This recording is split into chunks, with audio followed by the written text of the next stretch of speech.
السلام عليكم ورحمة الله وبركاته. وعليكم السلام.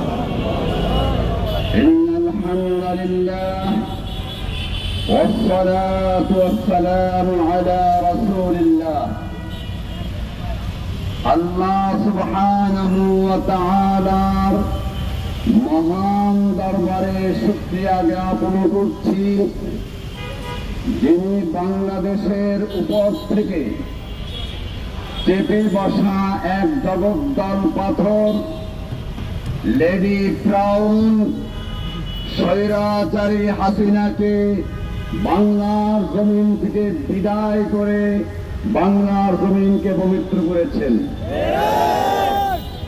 সাথে সাথে আমি শুকরিয়া জানাই জুলাই আগস্টের বিপ্লবী ছাত্র জনতা এবং তাওহীদি জনতাকে, যাদের রক্তের বিনিময়ে আল্লাহ সুবহানাহু ওয়া তাআলা স্বৈরাচার মুক্ত করে বাংলাদেশকে তাওহীদের জন্য উর্বর করে দিয়েছেন।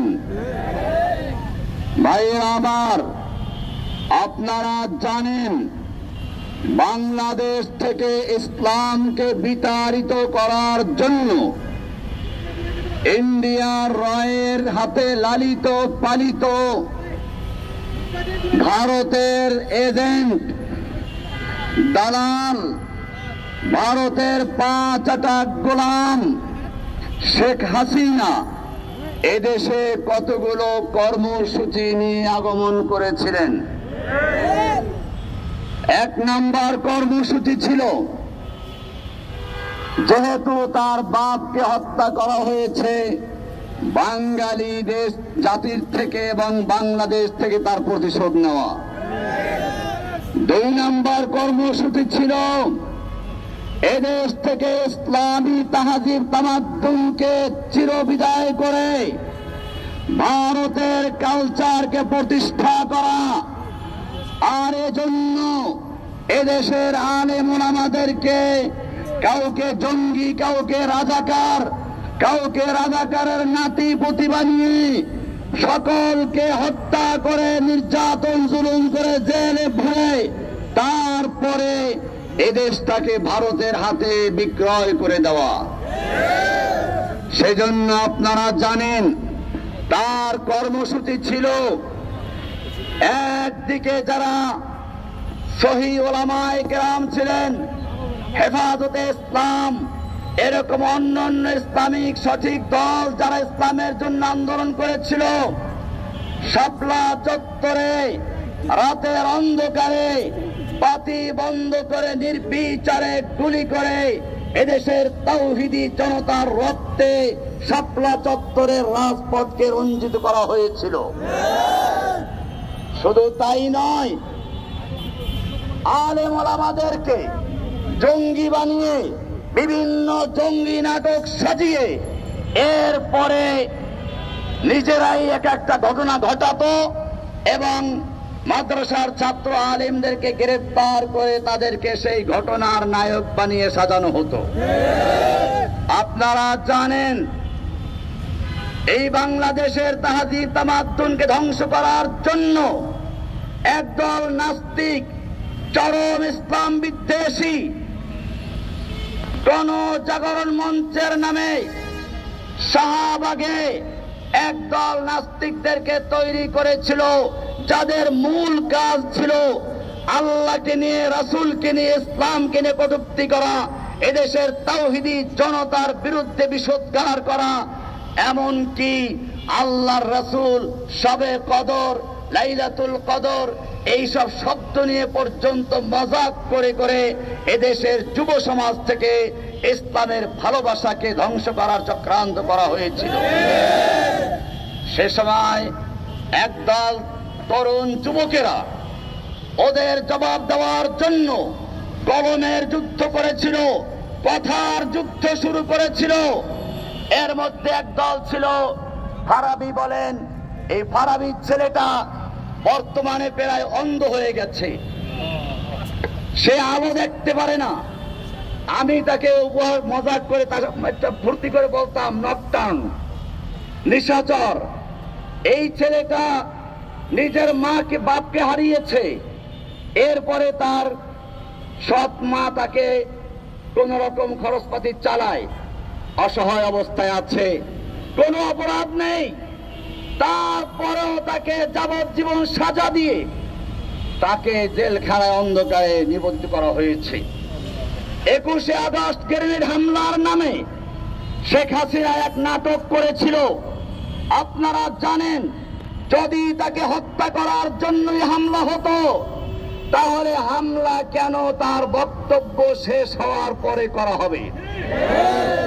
শুধু তাই না, এতগুলো বোম ফুটলো, গ্রেনেড ফুটলো, এত লোক মারা গেল, কিন্তু শেখ হাসিনার কিছুই হলো না।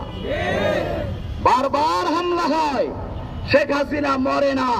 আমাদের প্রশ্ন, যারা হামলা করে তারা নিশ্চয় জানে শেখ হাসিনাকে হত্যা না করে, নাটক করে এই মামলা সাজিয়ে এদেশের তাওহীদি জনতাকে গ্রেফতার করার জন্য চক্রান্ত করা হয়েছিল।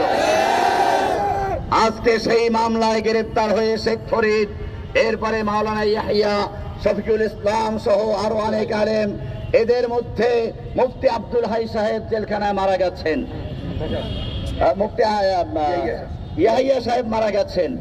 আমি তার মৃত্যুর দিন চাক্ষুষ দেখেছি। তাকে সকালে হাসপাতালে পাঠালাম, জেলখানার ভিতরে হাসপাতাল, তাকে ভর্তি করানো হয় না, পাঠিয়ে দিল। বেচারা রাস্তায় একবার বসে একবার ওঠে, একবার বসে একবার ওঠে, এরকম করতে করতে অনেকক্ষণ সময় লাগিয়ে রুমে আসলো। এসে আবার অসুস্থ হয়ে পড়লো। আমরা বললাম যে আপনি আবার হাসপাতালে যান। তিনি বললেন, আমাকে আর হাসপাতালে পাঠিও না, আমি তোমাদের কোলে বসে মরতে এসেছি। ঠিকই 5 মিনিট যায় নাই, এর মধ্যে এসে আমাদের আর এক ভাই আবু তাহের তার বুকের সাথে মাথাটা মিলিয়ে এরপরে শেষ নিঃশ্বাস ত্যাগ করেছেন, শাহাদাতের মৃত্যুর করে ঢলে পড়েছেন। এমনি ভাবে মুফতি আব্দুর রউফ সাহেব জেলখানায় মারা গেছেন। আমার মামলাগুলো দীর্ঘদিন পর্যন্ত পড়ে আছে, কোনো বিচার নেই। কেন বিচার করে না? কারণ তারা জানে সাজানো মামলা, বিচার হলে পরে একজনেরও কোনো সাজা হবে না, সেজন্য তারা বিচারগুলোকে ঝুলিয়ে রেখেছে। আপনারা জানেন, একটা পরিষ্কার নাটকের কথা বলি, অনেক সাংবাদিক ভাইয়েরা আছেন। আমি গত হাসিনার শেষ দিকে সম্ভবত ফেব্রুয়ারিতে সব মামলায় জামিন পেয়ে আমাকে মুক্তি দেওয়া হলো। জেলখানার ভিতরে দেখলাম কিছু লোক বসে আছে, সিটিটিসির ইমরানের নেতৃত্বে। আমাকে জেলখানার থেকে নিয়ে আসা হলো। আপনারা জানেন, জেলখানার গেটের ভিতরে সিসি ক্যামেরা আছে, জেলখানার বাইরে সিসি ক্যামেরা আছে, জেলখানার মূল গেটে সিসি ক্যামেরা আছে। আমাকে বের করে নেওয়া হলো। 3টা গাড়ি সেখানে আগের থেকে উপস্থিত ছিল। আমার মাথায় জমটুপি পরানো হলো। এরপরে নিয়ে সিটিডিসি ভবনে ঢুকানো হলো, সেখানেও সিসি ক্যামেরা আছে। আমাকে যে আয়না ঘরে রাখা হলো সেই সিটিডিসি ভবনের সেই রুমের সামনেও সিসি ক্যামেরা ছিল। এরপরে প্রচার হলো জসিমউদ্দিন রহমানী জামিনে বের হয়ে গেছে, তাকে খুঁজে পাওয়া যাচ্ছে না, তাকে গ্রেফতারের জন্য তালাশ করা হচ্ছে। এরপরে 2 দিন রেখে 3য় রাতে আমাকে ক্রস ফায়ার দেওয়ার জন্য মোহাম্মদপুর সেই যে কবরস্থান তৈরি করেছে, হাসিনা দেশের মানুষকে কবর দেওয়ার জন্য 80,000 মানুষকে একবারে কবর দেওয়া যায় এমন এক কবরস্থান তৈরি করেছে।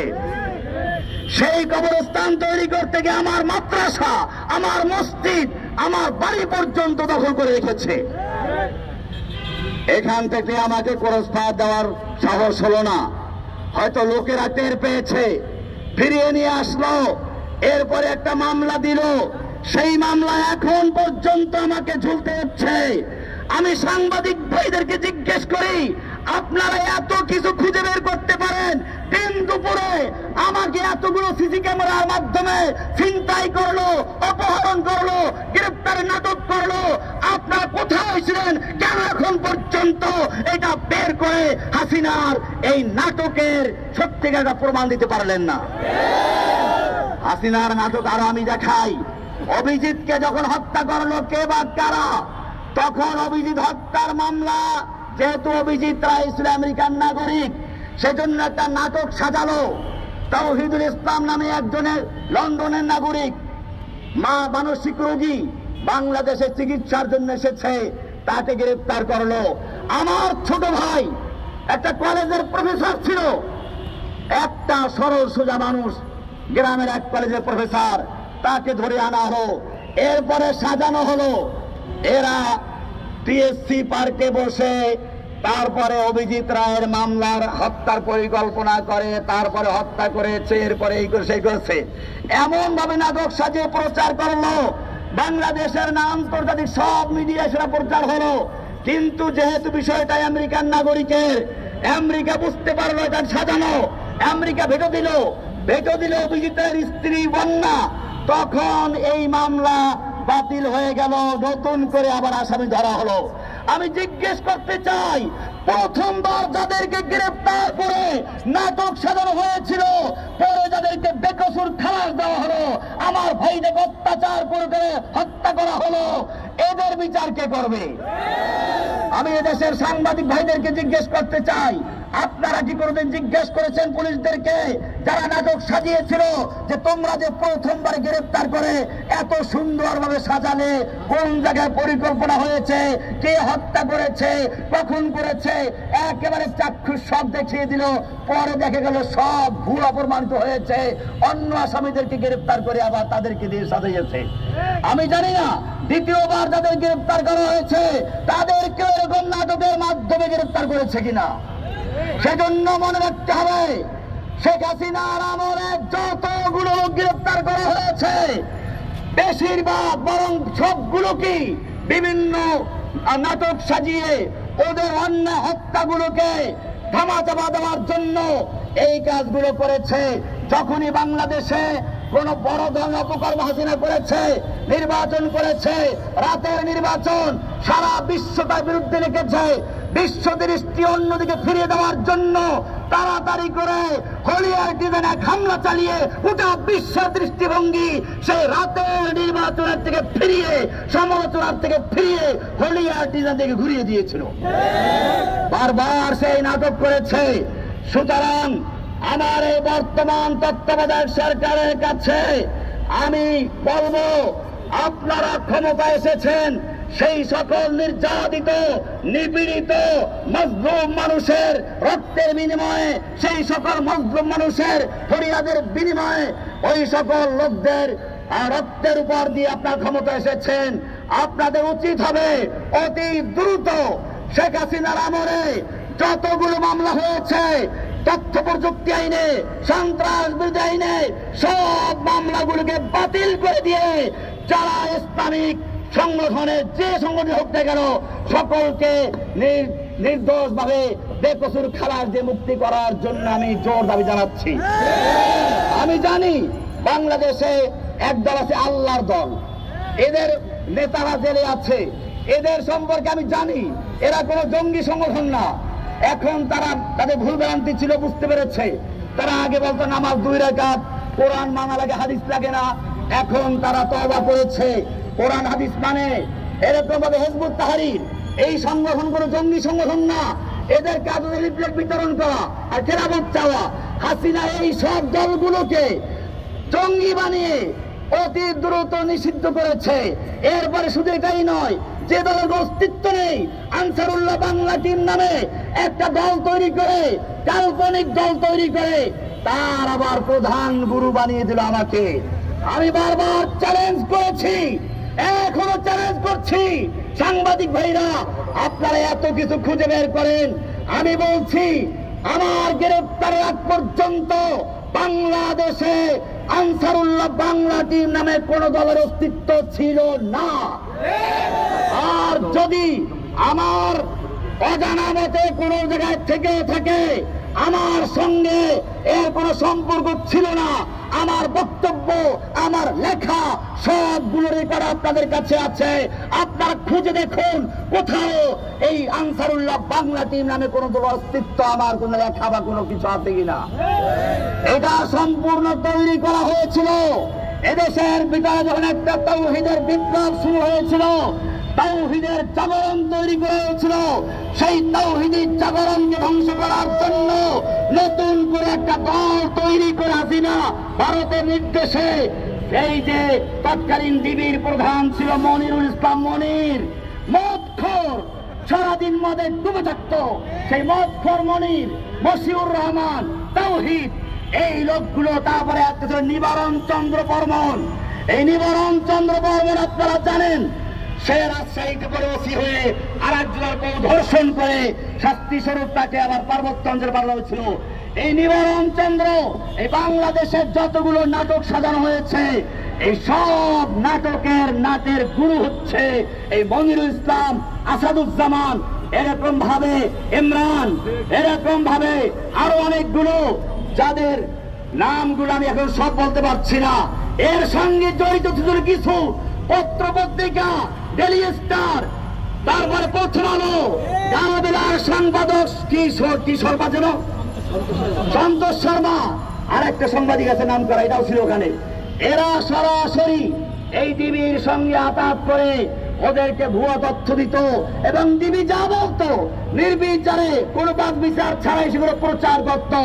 সুতরাং এই জঙ্গি নাটকের যত ঘটনা ঘটা হয়েছে, এর মাস্টার মাইন্ড, এর প্রধান ব্যক্তি হচ্ছে শেখ হাসিনা এবং এটার প্রধান কার্যালয় হলো তৎকালীন ডিবি অফিস, বর্তমান সিডিডিসি ভবন, এবং এটার যত কর্মী হচ্ছে, প্রচার মাধ্যম হচ্ছে ওই সাংবাদিকগুলো, আর এটা বাস্তবায়ন করেছে সিটিডিসি, এটিইউ এবং এই যে আরেকটা কি আছে সিডিডিসি।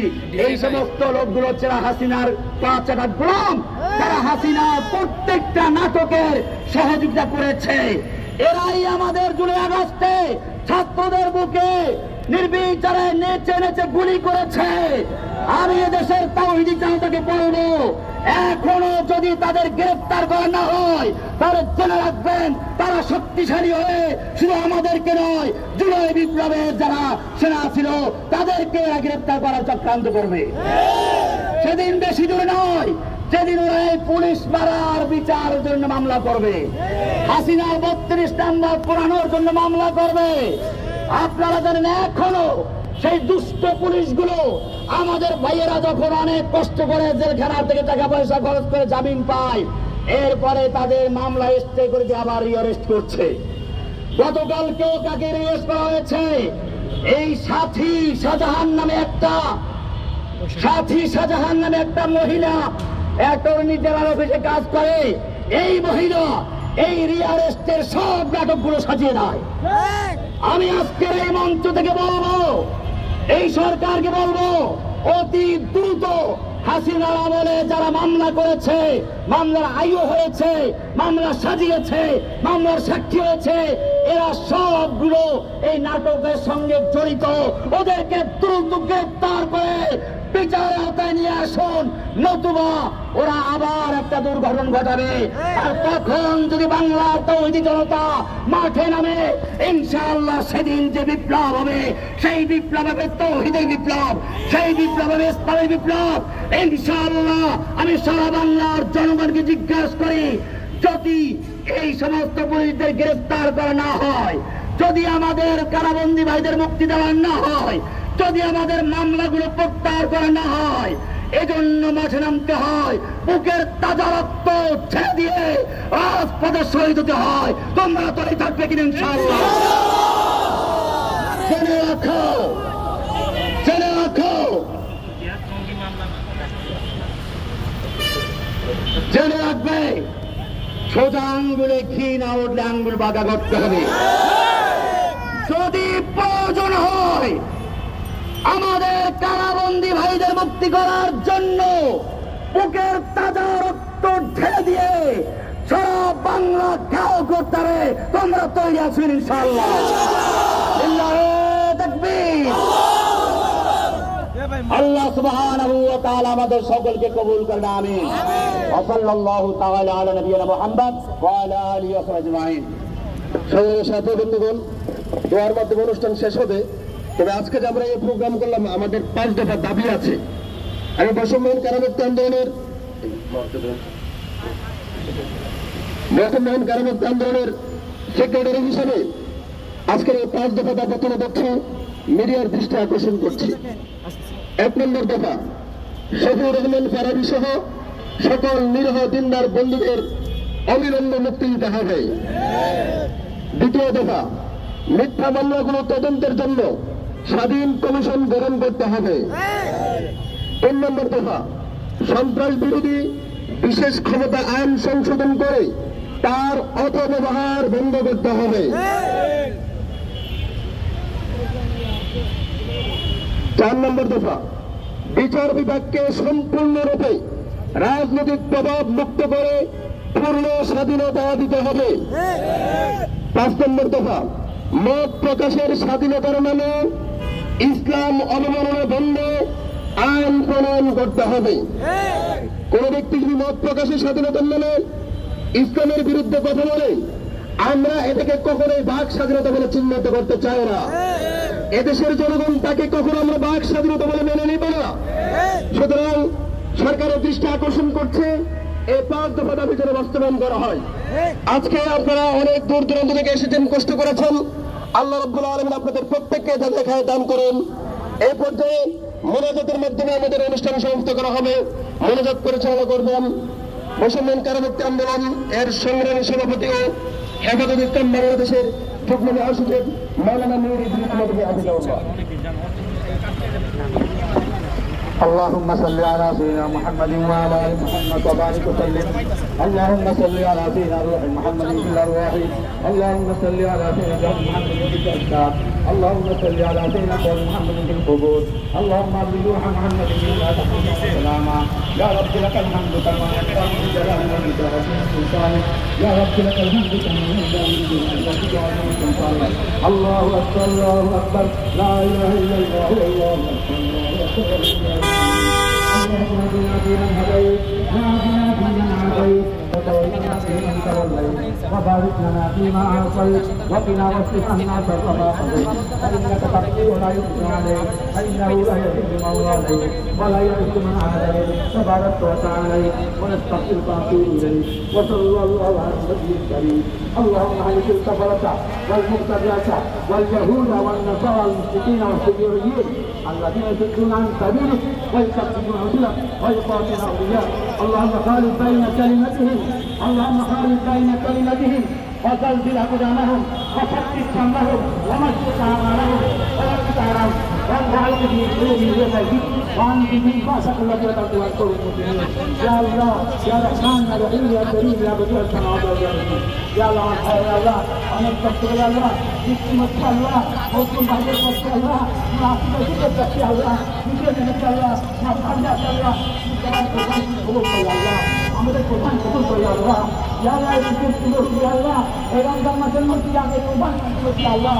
ইয়া আল্লাহ তুমি রহমত করো আল্লাহ, আমাদের সবাইকে ব্যবস্থা করো আল্লাহ। তুমি মেহেরবান করে আল্লাহ, তুমি পাঠান করে আল্লাহ। ইয়া মালিক আল্লাহ تؤتي الملك من تشاء وتنزع الملك ممن تشاء وتعز من تشاء وتذل من تشاء بيدك الخير بيدك الخير بيدك الخير انك على كل شيء قدير انك على كل شيء قدير. يا الله انت تقدر يا الله انت تقدر يا الله انت تقدر يا الله يا الله আমাদের প্রত্যেককে শহীদ করতে আল্লাহ। يا الله প্রত্যেককে শহীদ করতে আল্লাহ। يا আবাদ বৈষম্য প্রকাশনা বৈষম্য